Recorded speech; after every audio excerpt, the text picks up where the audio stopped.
after everything we said, I guess one thing that has definitely become clear, that our misperception of the I is a huge obstacle and preoccupies us so much that there's very little space for anything else.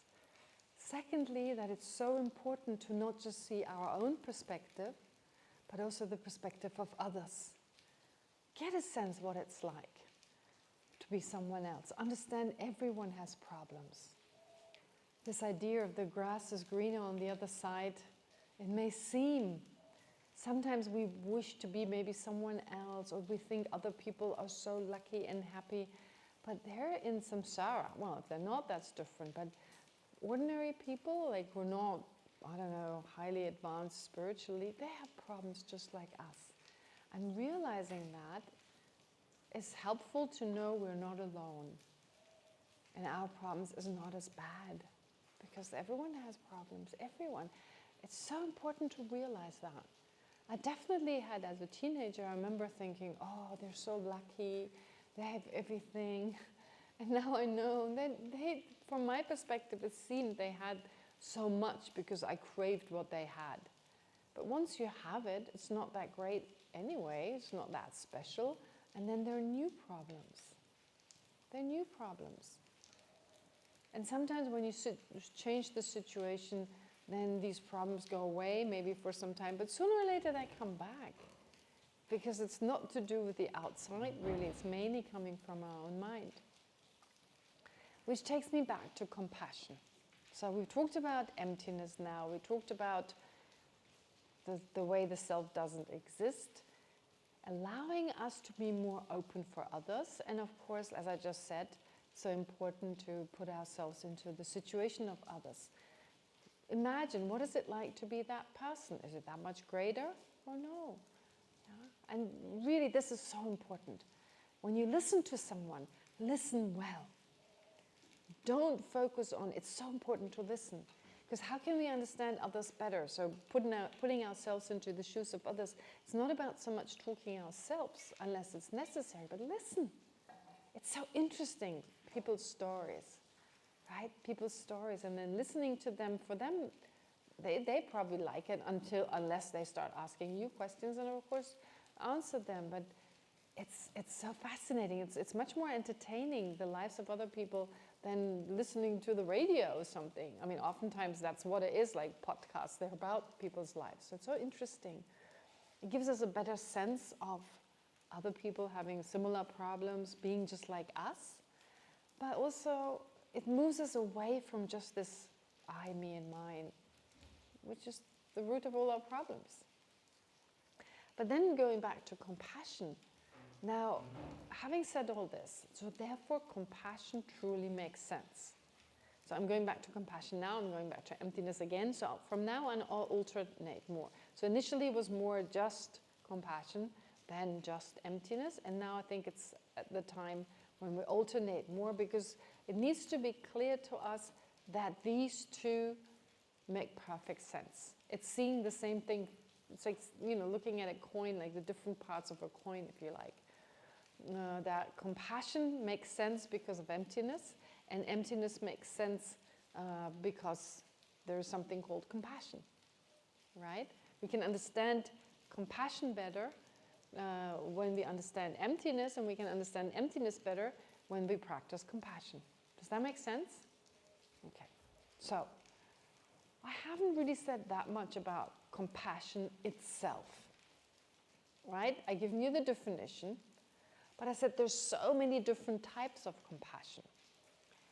The first step, which is the cause of compassion, of course, we've already gone through, developing that closeness, seeing sentient beings, having a sense of closeness towards them, and finding them endearing. There is a particular mind that is supposed to precede compassion. It's called affectionate love. Yungechamba in Tibetan, never mind the Tibetan. So affectionate love, that's how it's usually translated. That is not love in the normal sense. So in the Buddhist in the Buddhist context, when you just use the word love, love itself is defined as an affectionate mind that wants others to be happy. So very similar to compassion, except it looks at it from the affirmative side. An affectionate mind that wishes other sentient beings to be happy. Compassion is an affectionate mind that wishes other sentient beings to be free from suffering. So if you have one, you also have the other, at least if not actively there, but you know, it's not like you're lacking one or the other if you have at least one of them. But affectionate love is slightly different. It's defined differently. The word love is used in Tibetan too, Yungichampa. So it's a mind that finds others lovable, endearing. Does everyone know what the word endearing means? Right? Finds others to be endearing, to be lovable, to be deservable of our love, but also to be lovable. Based on a feeling of closeness. That's affectionate love. And how do we come there? Well, either by becoming aware that they've all been our mothers, remembering, or mothers or anyone else close to us, that they've been extremely kind to us and wanting to repay that kindness, that creates a closeness. And a closeness that is not just that, but also a sense of endearment. I'm just thinking, oh my God, I just don't recognize it's them. You know, I don't recognize them as that mother, or I don't even remember that they were that, but they definitely were. I just forgotten, and they've forgotten. That doesn't make it less important or less true. So that already creates a sense of closeness. A long forgotten friend is walking past. I mean, anyone is a long forgotten. And then secondly is exchanging self with others, or self for others, where we're looking at the presence, that the difference between us is minor, that in fact others are so instrumental in our well-being, the way we went through the different arguments. And then again, you find them, and there's a closeness, you develop a closeness, which then again, based on, a sense of endearment based on a sense of closeness. Does that make sense? How you get there?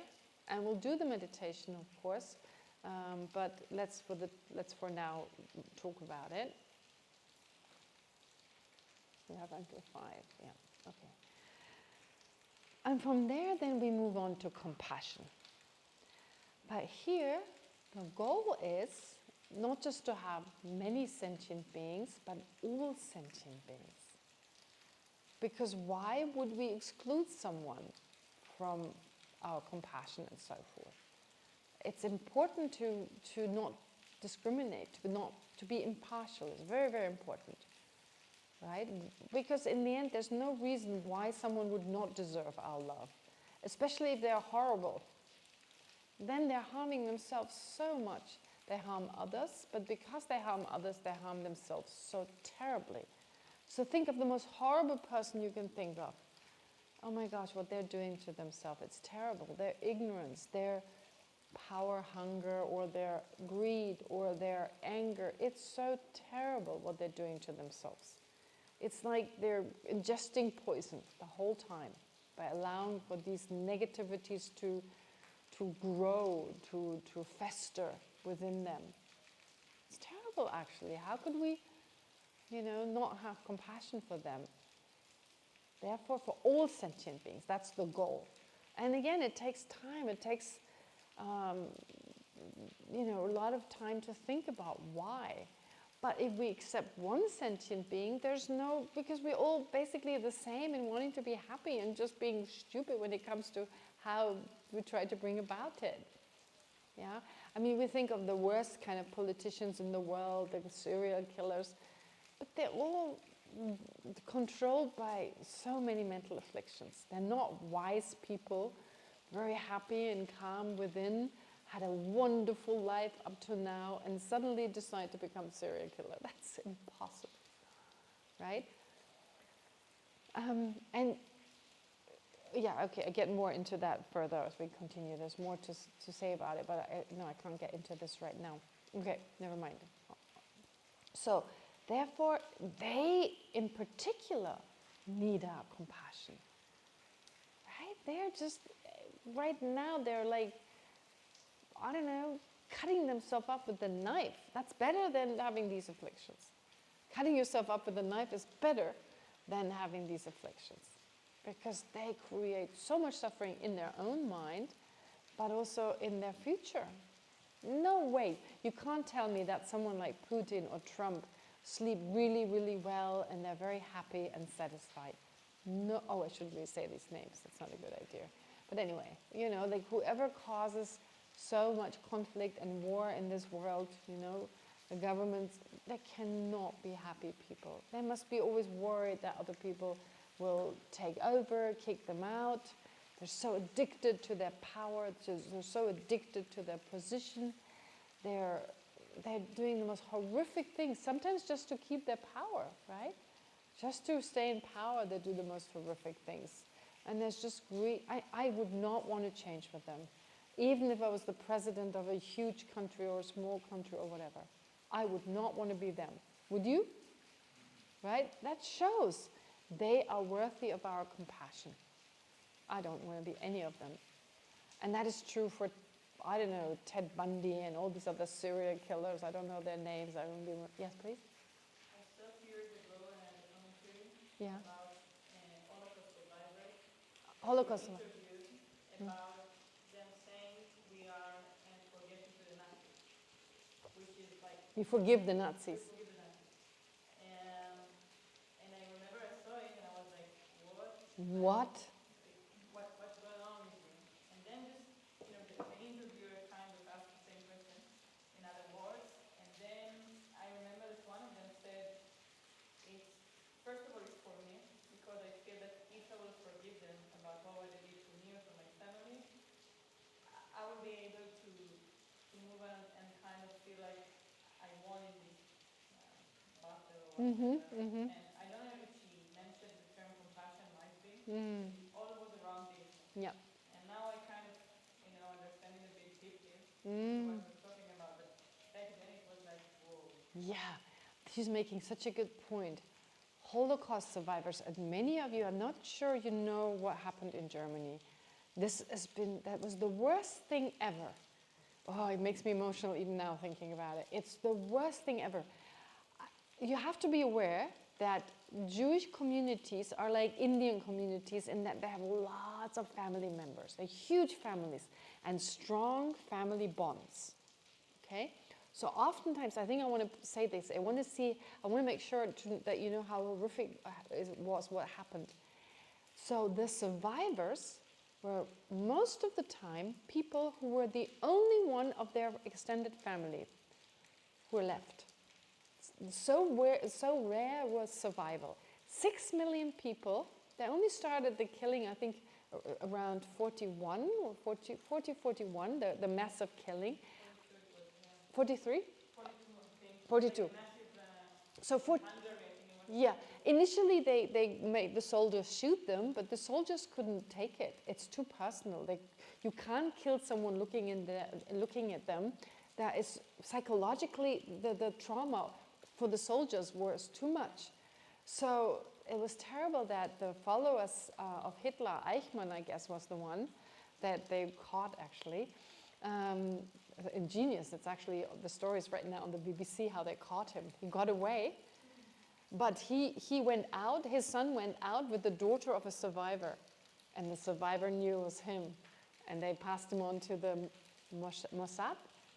They took them out of Argentina. Yeah, it was a crazy story. But the point is, he was responsible, Eichmann, some guy called Eichmann. And he created a killing factory. A factory where you don't have to look at the people. Someone puts all these people into a huge hall with shower heads and tells them you have a shower now. So hundreds in one room. Women, children, and they took off their clothes first, left everything behind, so saying you have to take a shower. And then instead of water, gas came out. And until they were all dead, yeah, and you had mothers trying to protect their children, they would find them underneath, you know, and it took sometimes a long time to die, but you couldn't see it. It was like you didn't look at it. And they kept all the lists of the people there. That's how they know how many people were killed. And then they had to burn the corpses. And it was like, the whole area was just, day and night, there were these ovens and they killed people. This is the most, I don't think ever in human history this happened. Because you didn't have the means, and that thoroughness and that organized kind of way is insane. I think Hitler was the worst killer in the whole world ever. Ever. 6 million people in 3 years, 42 to 45. How can you think how many that were on the daily basis? So very few survived this. And the ones who survived were one member in a family. Think, one day, everyone is gone. Every one of your family is gone, and you're the only one who left. And you know who survived? Not the children. They were sent into the gas cameras right away. Not the ones beyond, above 20 usually, if they had children. Because the pain of losing their children, they usually had more than one, all of them being killed in such a brutal way, they didn't survive. The hunger, the thirst, it wasn't just the gas chambers, it was not having food, having no clothing, it was minus 30, 40 degrees, no heat, no blankets. They died, it was unbelievable. The suffering is like, I don't think it's ever happened before. So, only very few survived. This is the worst trauma, and I think some of the things that happened in Israel has to do with we will never allow ourselves to be attacked first. We will never allow this to happen. We're ready. So that's why they're so defensive now. But people don't realize the story behind. And they're up against people who say, and I listened to it many times, death to all the Jews. Death, I'm not just saying out, get rid of them, it's death. So this is very important to put this hatred that people have right now, again, all this anti-Semitic stuff that's happening. Nothing like that. What happens to the Palestinians shouldn't happen. But we need to understand the history. That's really important. I want to say that. I really want to say that. As a German person, I think it's important to say that. And the Holocaust survivors, to go as far and say, I forgive my... Wow. They were seen as traitors. I remember it was on the news, like people. But it's so beautiful that they did that because they said, I'm doing it for myself. But there's also a way to forgive. Forgive the person, don't forgive the action. As long as the Dalai Lama has said that many times, we're not angry. It's not the hatred and the anger that eats us within is not the action. It's not directed at the action. It's directed at the person. So to forgive the person is apparently such a relief. Yeah, I think it has to be put in. So they really forgive that person, but they're not saying it's okay what you did. In no way is that okay. But the anger just eats you up. Yeah, it's all about that. It's all about that because the anger destroys you. And if you can just let it go, then you let go of that anger. That's what it is. Forgiving is not saying what you did was okay. Yeah. Sorry, go ahead, Time. So did they not teach the Holocaust in India? Probably. Okay, she was saying like you have to know what happened. But to all that detail, do you know all that? Oh, okay. I was like, oh my God, did they not teach that? So I was so curious. I know the Tibetans don't necessarily know about it. It's kind of far away from, but yeah. The thing is like, we don't hear this in Germany either, but I've watched everything I could watch about it. I wanted to find out. I still watch everything I get on what happened, because I just don't understand it. I still don't get it. It's like this, how could someone do this? How could ordinary people turn into monsters? I'm still like, I don't get it. Yeah, that is possible. So everything I can, and also because I traveled to Israel a lot, and there's so much hatred sometimes directed at Israel, and that is not just, people need to know a little bit more about the history and everything that happened. Right now there's so much hatred, and I'm worried about my own country where anti-Semitism is on the rise. Are you kidding me? It's not that long ago, right? India is different. Indians are usually very tolerant. A lot of religions lived, I mean, of course there are conflicts. I'm not saying there isn't, but considering the amount of people and the respect people have for other religions, I mean, I see how Hindus come to the Buddhist temple and how respectful they are, right? So there's in general, there's a lot of respect for others, and yeah. Anyway, I'm not saying it's perfect, but still. All right, anyway, yeah, so you may know all this about the Holocaust, so sorry about that, but I think as a German person, I have the responsibility to put things into perspective, and of course, if you already knew, then it's different, yeah. I've been to Israel sometimes, and I've sometimes met people like taking a ride with them. And I remember this one person, a really kind person, he told me, and I always ask about their family, and everyone I met has lost someone. I've never met anyone who hasn't been affected by the Holocaust. Can you imagine? 6 million people now, 6 million Jews in Israel, and there's always someone who's lost someone. And meeting people who have no relatives, only their parents. And they were survivors, 16 or 17 years old. Those were usually the survivors. They got together because who else would understand the trauma they went through? And they couldn't talk about it. They couldn't talk about it. So the Holocaust is still part of the Israeli psyche. Of course, you pass it on, generation to generation. You pass it on in your DNA. It's unbelievable what Germany did. It's like I'm saying, I'm not exaggerating, it's the worst genocide that has ever happened in history. 6 million every day. How many people do you kill? And there was not just one, there were many concentration camps. And the suffering, you know what once happened? One of my teachers was once invited to Germany because he was very kind to me. He was he taught me a lot, he helped me a lot. It was difficult for me to start my studies. And he had some health issues, so my mother and father, they weren't together at the time, but they always got along well, so they got together and invited him to Germany. And at that time, a lot of people wanted to meet him, so invited him everywhere, and I translated. So they invited him to East Germany, to the eastern parts, and he talked in schools. In the eastern part, they were under communists and they didn't have that capitalist life, so they were very open to Buddhism, open to these ideas. It was beautiful, so he talked in schools and so forth. And there was a concentration camp in that area. I think it was Bergen-Belsen, or was it not? I forget now, it starts with a B, I think, near Eisenach. I don't know, anyway. It was a concentration camp. And they had also killed people there, but it wasn't as bad as places like Auschwitz. But it was a horrific, horrific place.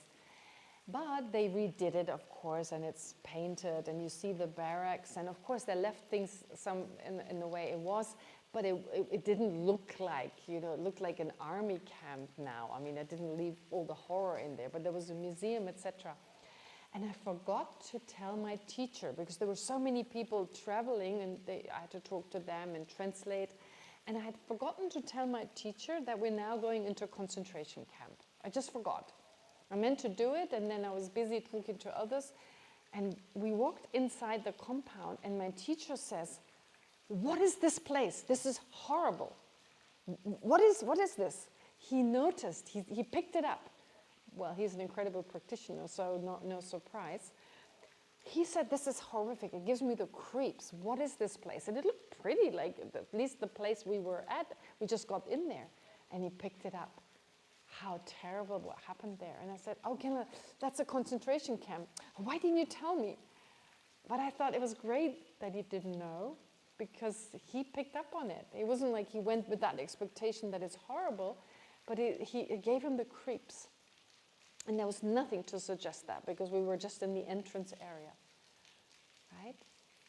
Anyway, sorry, this was a little bit off topic, but I think in the case of forgiveness, that is so important for yourself, because it destroys you. It's not for the other person. Of course, maybe it even triggers something in the other person, how gracious they are to forgive me. Maybe there's more I could do to make amends. In fact, what I just found out not so long ago, in the village I live, it's part of a small town, Hitler's secretary lived until recently. Yep. But he was only his secretary, so he was in prison for some time, but they couldn't prove that he'd done anything, and he lived up to a very high age and passed away. He lived basically a few streets down. I thought I should have gone to see him and ask him, how could this happen? But I didn't know until he died. He lived very hidden there. Anyway, that's not important. But going back to the things we do here, sometimes they seem counterproductive, but like forgiveness, so important. If you're the victim of anything, you continue feeling like a victim until you forgive the person. And that is liberating. Anyway, okay, sorry, that's a little bit off topic. But going back now to generating that closeness, generating the sense like everyone equally is deserving of love. Everyone is lovable. Everyone is. Find the human side in them. Find the, well, what do you say for an animal? The animal side in them. Find, that specialness. Yeah, and then connect with that. But that is only a step, that's still a step before compassion. Now, what compassion is, very important now. What is it in terms of sentient beings? Ideally, all sentient beings. And then may they be free from suffering. May they be free from suffering. What kind of suffering are you talking about here? Just the suffering of suffering, or more than that? What do you think? More. Okay, what else would you include in suffering here? May they be free from suffering. That type of suffering. If it doesn't just refer to the suffering of suffering, what else does it refer to? Suffering of change. All right. Why would you want them to not have ordinary happiness? It's tempting. You can't have ordinary happiness without the attachment, right? Yes. Because, yes, absolutely. Because it's not just wanting them to be free from suffering and be done with it. You want them to be free from, first of all, the causes that gave rise to the suffering of change, which are the afflictions. And of course, the afflictions themselves, because they are responsible for being attached to the suffering of change. As I said before, right now, samsara is like a prison with the doors wide open. It's not like someone is keeping us there. It's our attachment that keeps us there. It's our attachment. In fact, when we pass away, the reason that a karma ripens to be reborn is because of our attachment to this ordinary existence. So first it's like, I don't want to die. I don't want to go out of existence. That strong clinging. It's part of what's called the 12 links. First, it's clinging, and then it's grasping. That triggers, that is like the fertilizer of a seed. It starts the germination of a karmic seed. It's really wanting to exist. It's so deep within us, so deeply ingrained. Even the person who commits suicide. Even the person who's planned for years to kill themselves, and finally they do it. As they lay there dying, sooner or later, on a subtler level, this is not the mind that wanted to commit suicide, when that is no longer active, then I want to exist. So then they're reborn. As long as we have attachment and haven't realized emptiness directly, this will definitely happen at the time of death. It's a bit like you change prison, and like you're outside, for a moment you're outside, and you're like, please get me into the prison, I want into, right? I don't want to be outside, I want to go into prison. So you're changing prison, basically, but you really don't want to be. So there's that moment you could actually, if you didn't have craving and grasping, you wouldn't be reborn. But no way. You're so attached to it, you'll like change from one prison, you're racing to the next prison. Prison is right next door. Oh, I don't want to be outside. Quickly.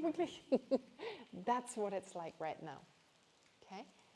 So therefore, When we wish for sentient beings to be free from suffering, we want them to be free from all their restrictions within samsara and the causes of that. So the suffering of change is part of that because we're so attached to that. We even manage to be attached to the suffering of suffering. Right? Sometimes we identify with the disease or a problem. We're even able to hold on to that. Isn't that crazy? Attachment doesn't distinguish. Somehow we're always attached. Yes, Shubham, you have a question? Just thinking about compassion and self-centeredness itself. We talked a lot about when people are suffering, people are angry. Right? It's like a push. So it's easier for you to take that self back and actually listen to the other person. Right? But now you're talking about attachment as well, right? Which is also kind of it is an affliction in one way or the other. It is one of the afflictions. It is the affliction. Yeah. So when we were meditating, I don't know how many you felt, but it felt like, okay, all these moments of anger, they had the self-centered thing. Yeah. But even the moment when you were most kind, Yeah. sort of say, Yeah. or compassionate, Yeah. even that had the self associated, which makes it feel icky and a bit like that tar which is stuck on you. Right. But it still exists. So this will actually somewhere hold you back to be nice because you would always think that self-centered mind is still there. Right? So what would be the antidote? Because it feels ugly to actually be compassionate because there's a self associated with that compassionate action as well. Right. So our compassion can be caused by our attachment. In fact, it is caused by our attachment. Is that non-virtuous, that attachment, or is that neutral?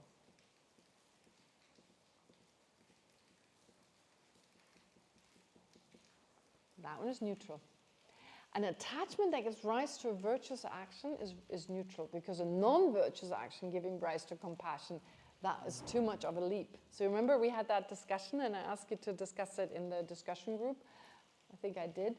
But actually attachment, like anger, doesn't give rise to a virtuous action. Like how can you go from anger towards a person towards helping them? Usually you harm them.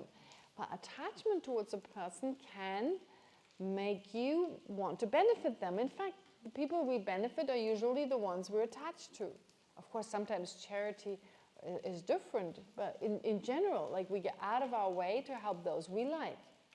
Family members or friends, someone we don't know, why would we help them? They're not our friends. Therefore, that compassionate action of helping someone, it is basically triggered by a neutral type of attachment. A neutral mind, which is attachment to these people. But it is contaminated. Therefore, we talk about the action of helping this person, which is governed or controlled by, influenced by our attachment to I and mine, is contaminated. In fact, we say all our actions are contaminated. Right now, there are no actions that are uncontaminated. Contaminated in that it all goes back to the attachment the attachment to I and mine. So, but we can't just wish it away. So let's focus on these contaminated virtuous actions. For right now, we have no uncontaminated. We have to realize emptiness directly to have an uncontaminated action. So it takes a long way to get there. But never mind. Let's at least stop engaging in the contaminated negative action. Let's, within samsara, choose the best that is possible. And once we have the best that is possible, from there we can move beyond easier. If you're in the midst of suffering and more afflictions, then you won't be able to practice the Dharma. First, the first step is to work towards having a good rebirth, right? To become liberated in this lifetime and enlightened, well, unless you've done a lot of work before, no way it's going to happen. If you are totally a beginner, we don't know. You may have been very advanced in your previous life. It feels like you're a beginner, but you move very fast. That is possible, right? It's like people learning music, for instance. They may in their previous life have learned music, and they left a lot of imprints on their mind. So when you're starting, all of us are starting to play an instrument. Some of you become really good very soon, and someone like me can't hold a note, right? So it's the same idea. You've done a lot in a previous life, and so therefore, to some people it comes easiest, to some people it's harder. So some people just, easily, we say they have a talent, but sometimes they're the only person in their family who has that talent, and no one knows where that comes from. People are surprised. Well, because they probably practiced many lifetimes before. Mozart was probably someone who's for many, many lifetimes, and so he became so amazing. He didn't use his ability to harm others, which would lead to the degeneration of his ability.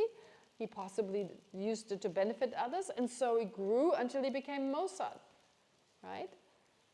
And so who knows, afterwards, well, maybe pride and arrogance arose, and then maybe he was again another incredible person, but a karma ripened and it wasn't as amazing. But the point is, it's all contaminated. It's all contaminated, but still, right now, so of course, and that's what I tried to say, sorry, I got a little distracted, so with Mozart. No, what I meant to say was some of you may already be very advanced. You really don't know. And you'll find out sooner or later. But let's say we're not, you're not. Well, first we work towards just having a good rebirth. That's important. Having a rebirth with certain freedoms and leisures, usually there's a whole list of them, basically to give us the opportunity to continue with what we started, to develop our mind, right? So in that way, therefore, that's what we start off with. Liberation and enlightenment in this lifetime. You know, we talk about someone who attained enlightenment in this lifetime. In Buddhism, there's one particular great famous being. I've mentioned him before, Milarepa. Exactly. So what does it mean he achieved enlightenment in one lifetime? It does not mean in a previous life he didn't practice. The opposite. In fact, in some of the texts, it talks about Milarepa once was an incredible scholar in India. He was a scholar. So sometimes people argue, we should only meditate, we shouldn't study. Look at Milarepa. Yeah, Milarepa did it in a previous life, so don't just focus on this life. But there are textual quotes, or there are texts that talk about Milarepa, what he did in a previous life. He was predicted to become Milarepa, and then it also went through the lifetimes. So he did study at some point, incredibly. So what it means to become enlightened in one lifetime, what does that actually mean? So you don't start from scratch. No way. So what does it mean to become enlightened in one lifetime? Does anyone know? Does anyone know?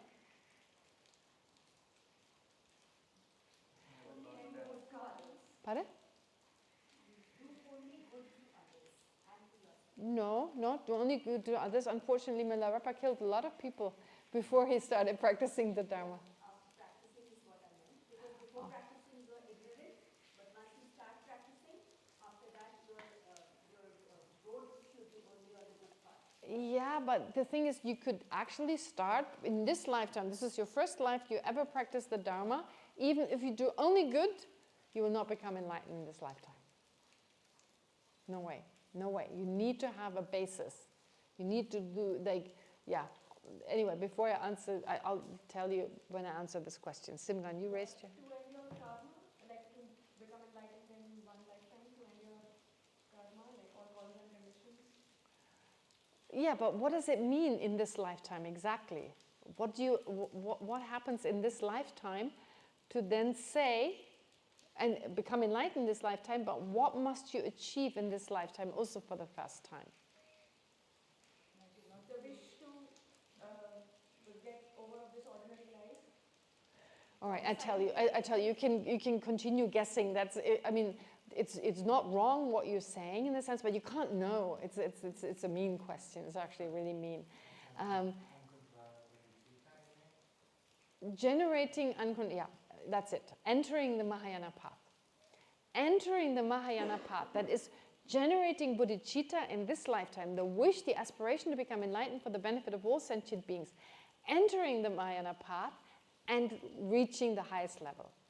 So that means exactly as Nitzan said, generating bodhicitta, which is really the wish to become fully enlightened for the benefit of all sentient beings, generating an uncontrived version, a version we distinguish between contrived, that doesn't arise spontaneous. We can even generate that now.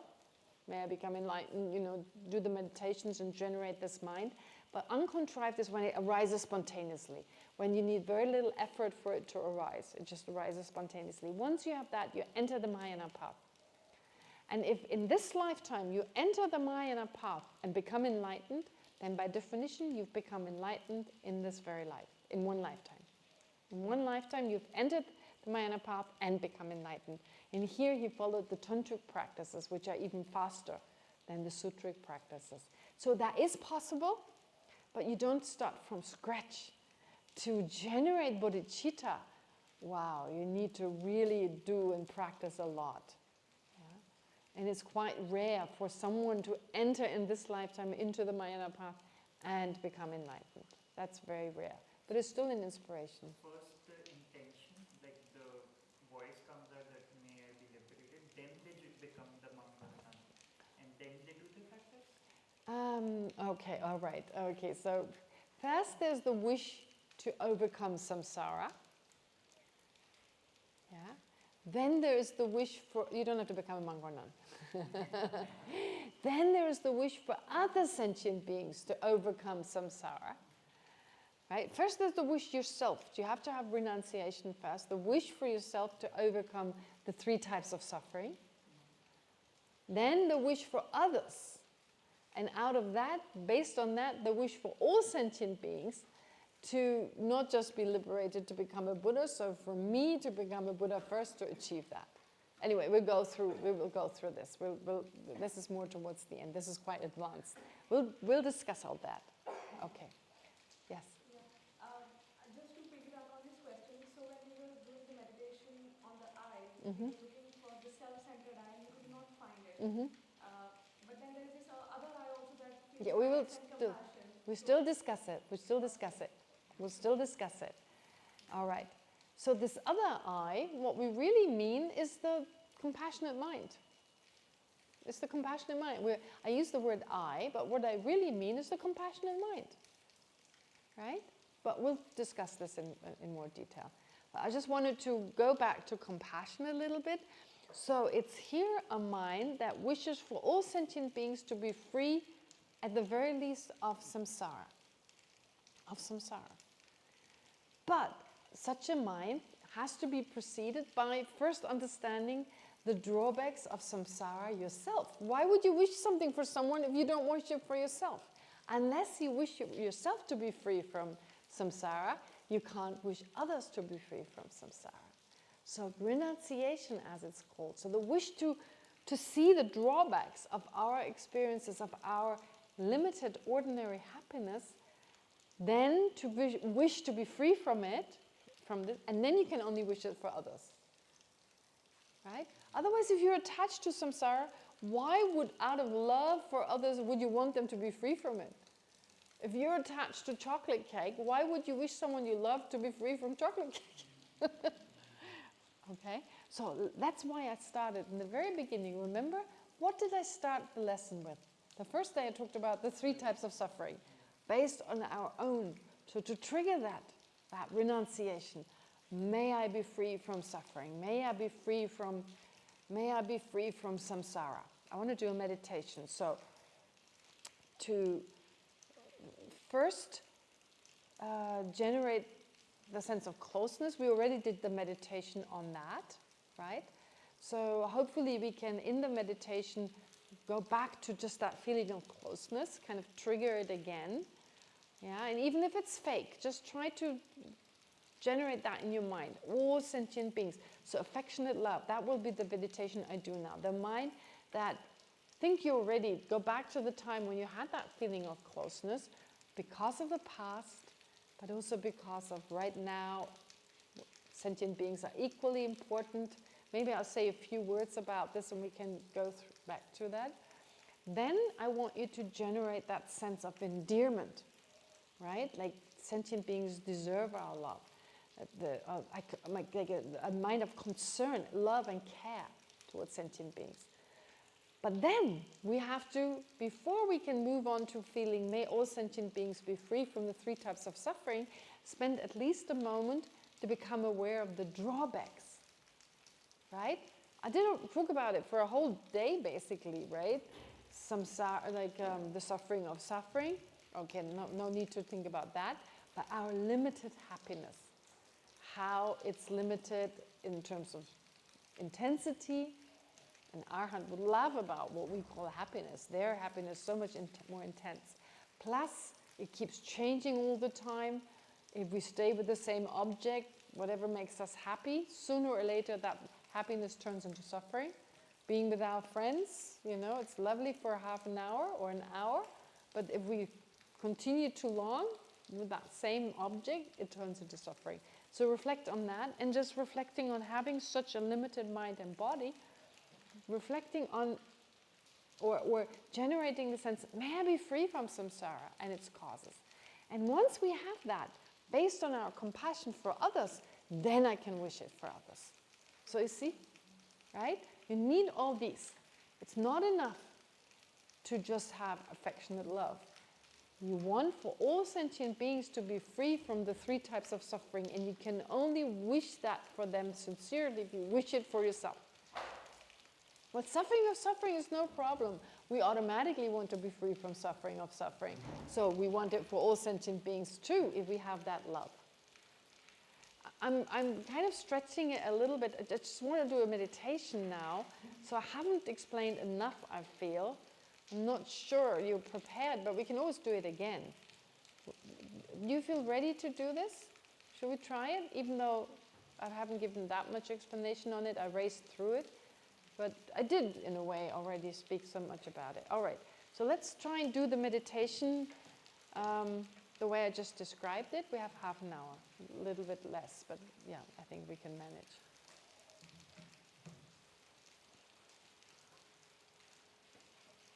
And as always, we start with breathing meditation to calm the mind.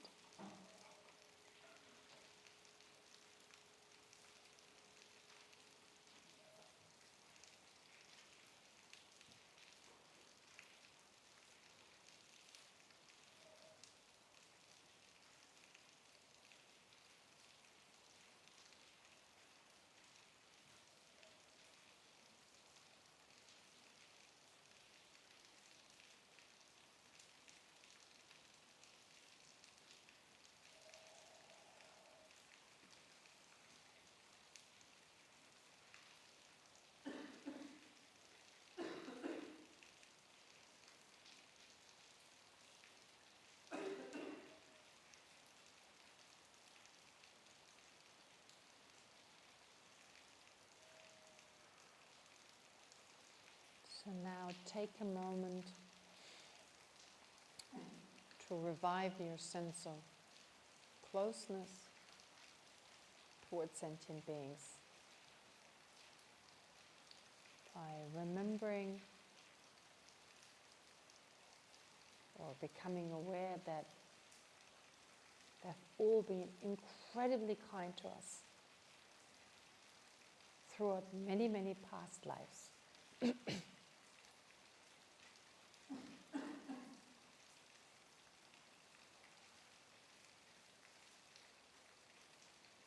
Very close to us, and they showed us so much kindness, putting our happiness before their own happiness.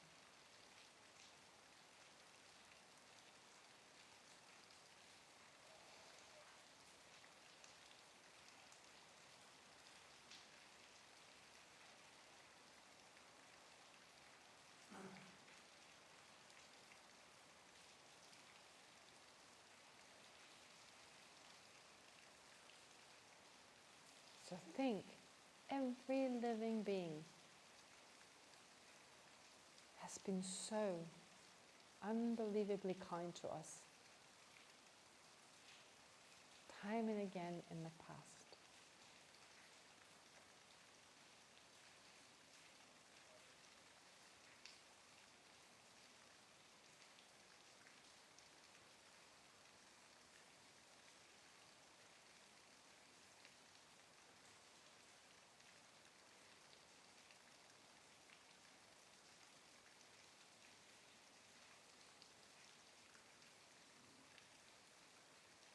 wouldn't it be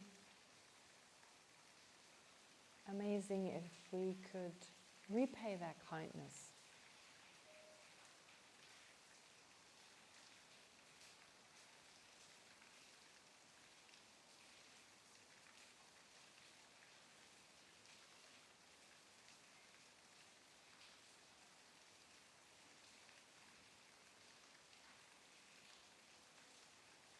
But even now, they're so precious.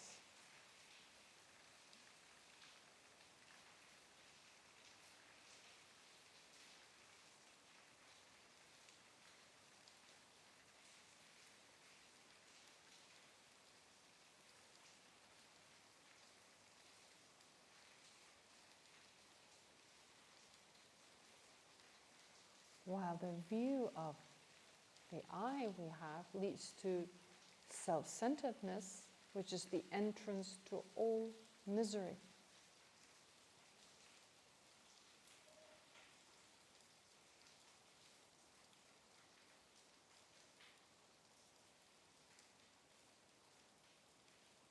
On the other hand, cherishing other sentient beings, all other sentient beings, is the entrance to all happiness.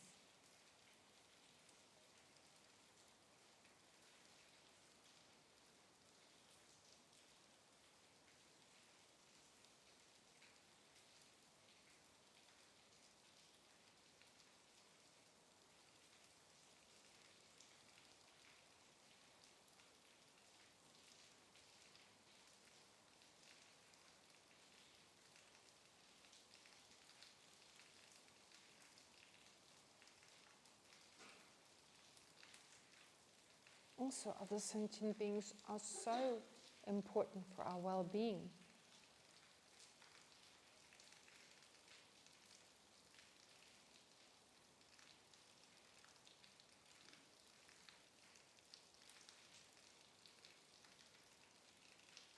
They provide us with everything we need to stay alive.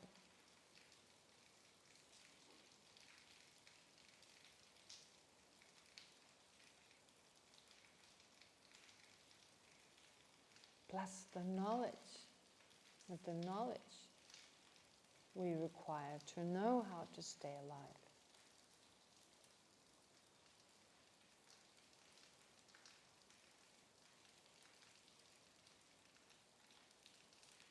How to stay healthy and strong.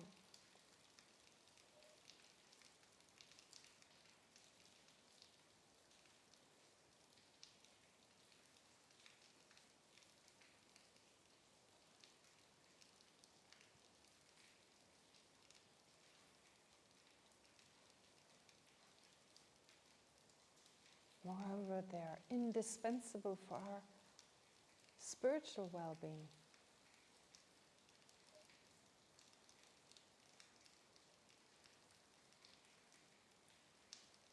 We couldn't practice the Dharma without other sentient beings.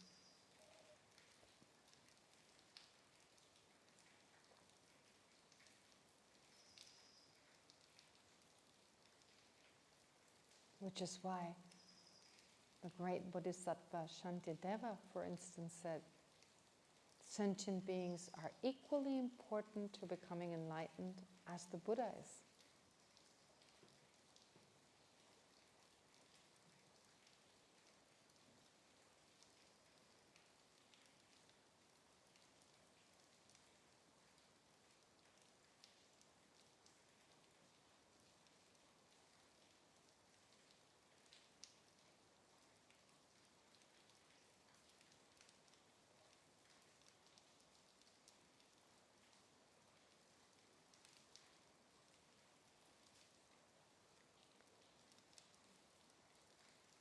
And there really isn't much of a difference between us, since we're all ourselves, as well as every other living being.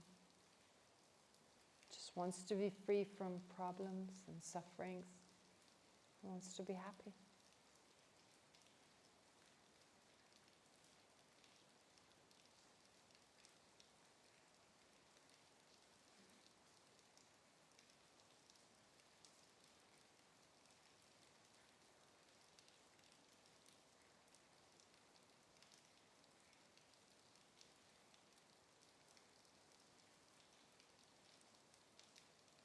we say I,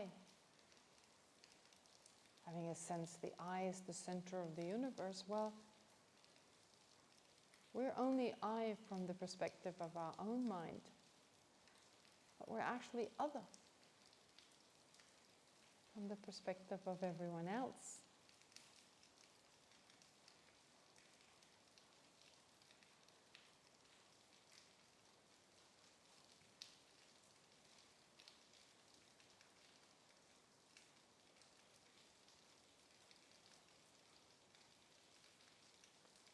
Therefore, it makes perfect sense to cherish all other sentient beings, to be concerned with their happiness and well-being,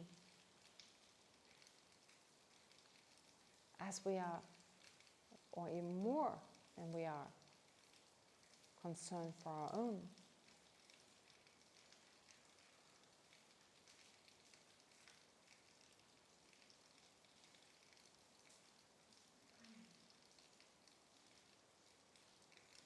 Especially since it's the door to all, or the entrance to all happiness for ourselves.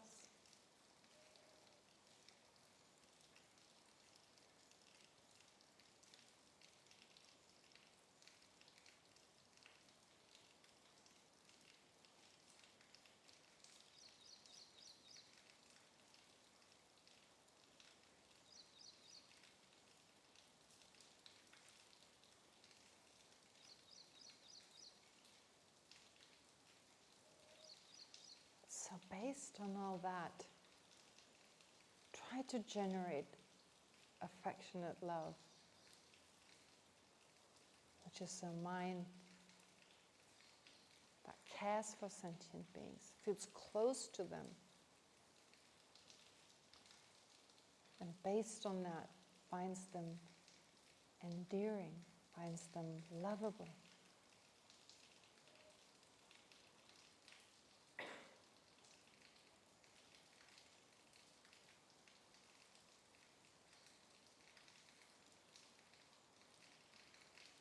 Try to generate that deep sense of affection and care.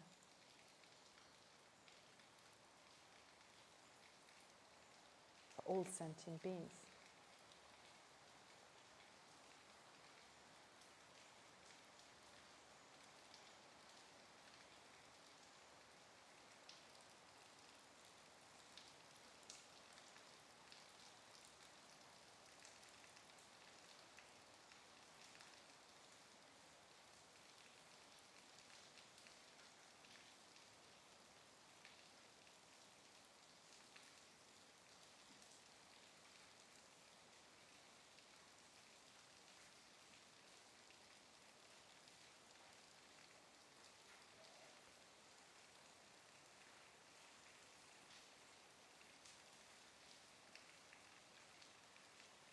So now we may be ready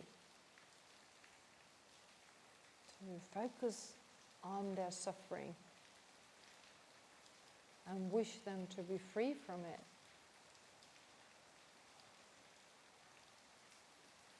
Motivating us to act accordingly. But let's first consider the type of suffering we want them to be free of.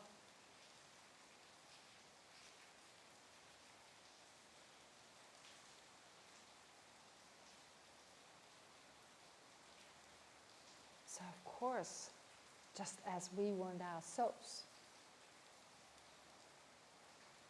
who we're naturally close to be free from suffering of suffering,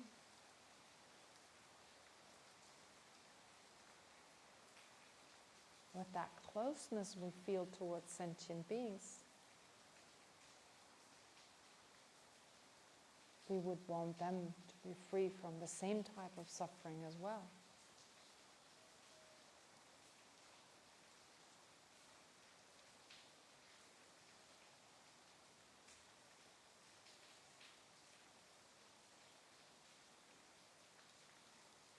So let's, as a first step, generate the sincere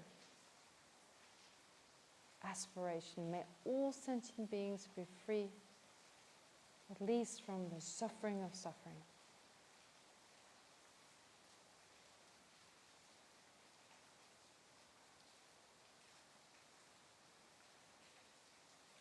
May no one have pain, worry, fear, or any other unpleasant experience.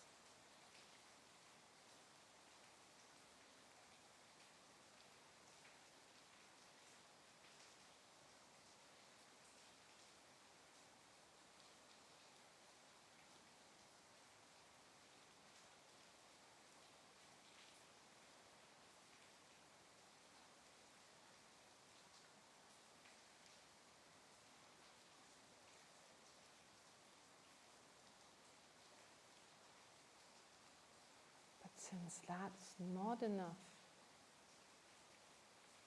let's also take into consideration the suffering of change and the pervasive conditioned suffering, focusing first on ourselves.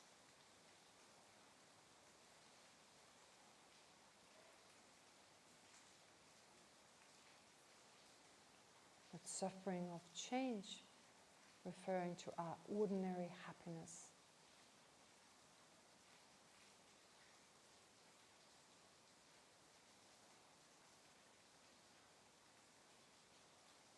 Which is so limited.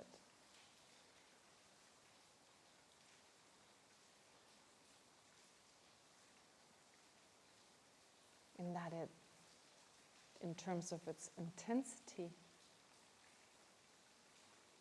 an arhat or a Buddha would in no way consider it to be happiness.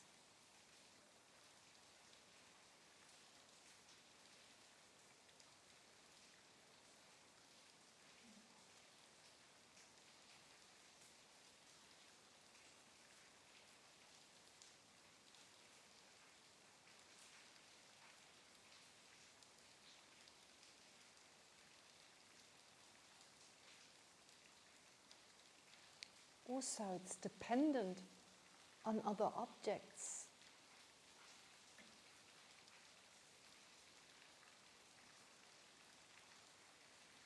It's dependent on the food we get,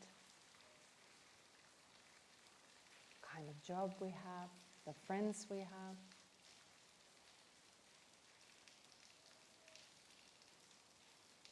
And so forth.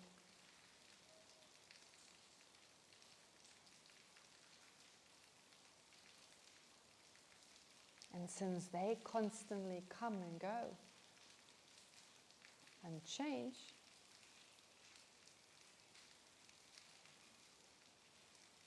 it's actually a suffering of change.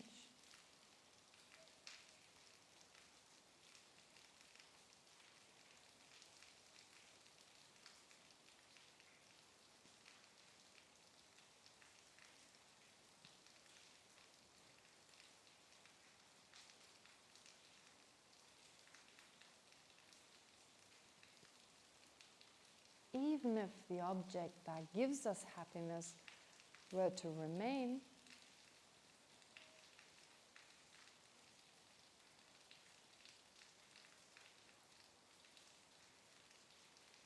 so for instance, we have the chance to spend a long time with a particular friend,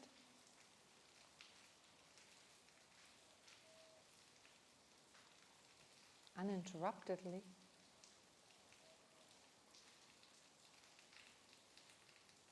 The initial pleasure, spending time with them, will inevitably change.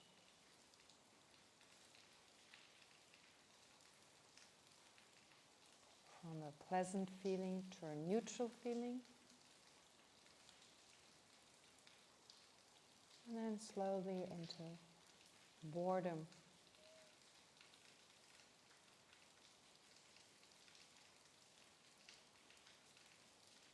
Or any other type of unpleasant feeling.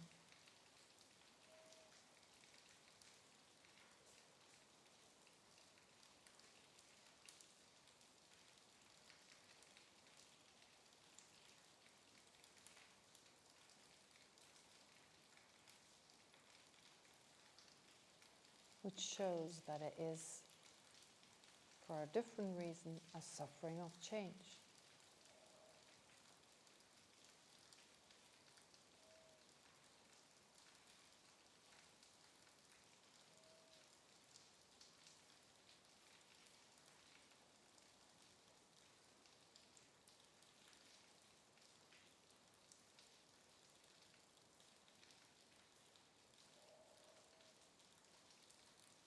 And why is it that we experience suffering and suffering of change? It's because of our pervasive conditioned suffering.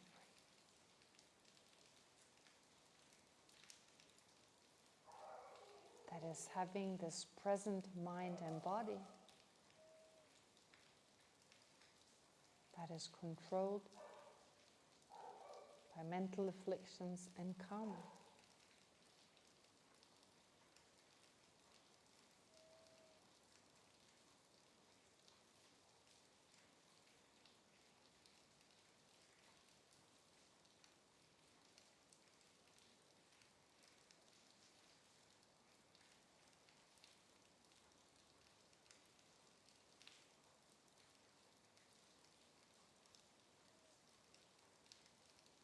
Limiting us in so many ways,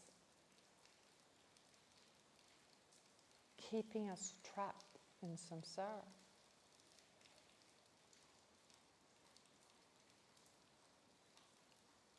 Preventing us from actualizing our highest potential.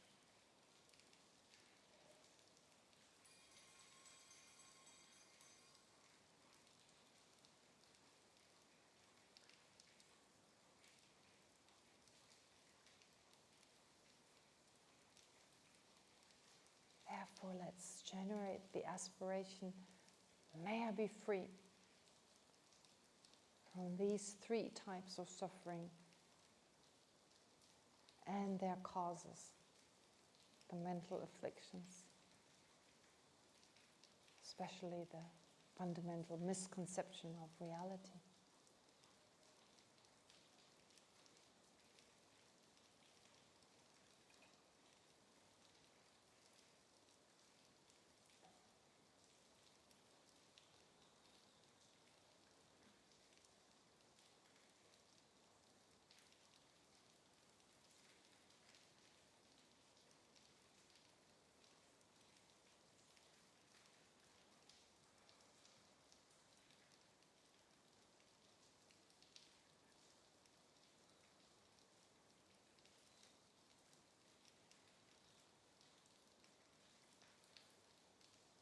Now, take that same mind, but instead of focusing on yourself, focus on all sentient beings who are just as close to us than our own self. And wish for them sincerely and with all your heart to be free from suffering, suffering of change, all pervasive suffering and their causes.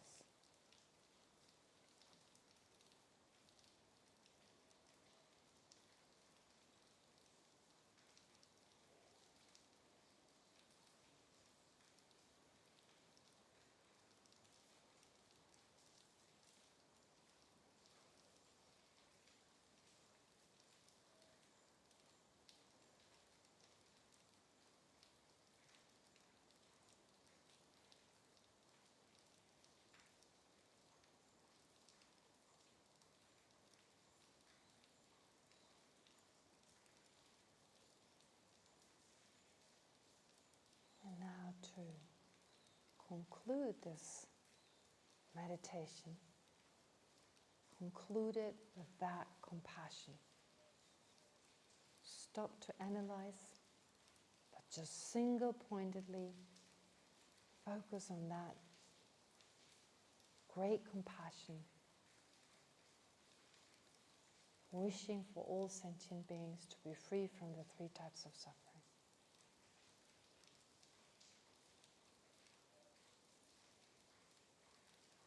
Allow it to permeate your entire being.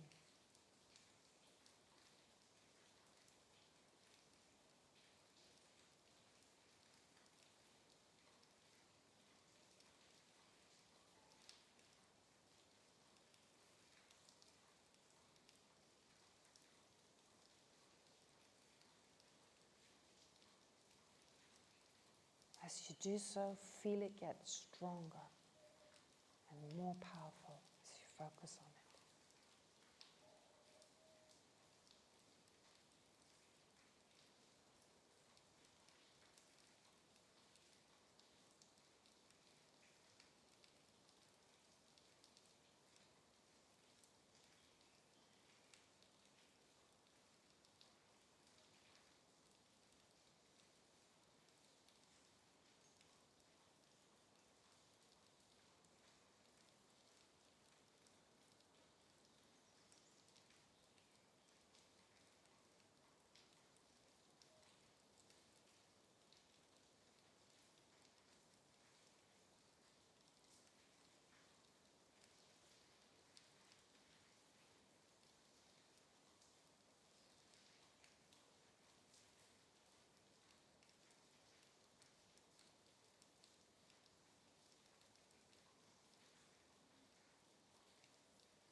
And then lastly, let's dedicate all the positive potential we've accumulated today. May it once again help us to fulfill this aspiration to help other sentient beings overcome the three types of suffering, which is only really possible once we become a Buddha. So think, may whatever virtue we've accumulated become a cause for us to one day attain the awakening state of a Buddha, to be of the greatest benefit to not just ourselves, but to every sentient being.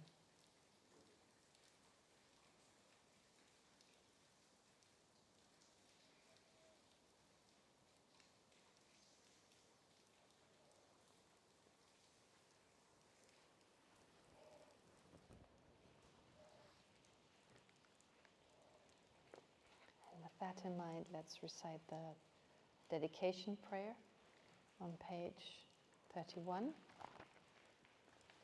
without letting go of your dedicating mind.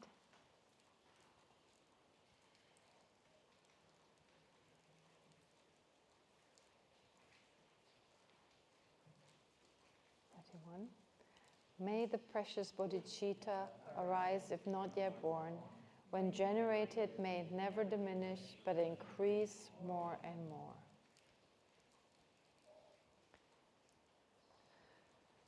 All right, it's 1 minute after 5, so I'm not even that late. The bell went off a little earlier. Was it very hard to do it? Just quickly to check.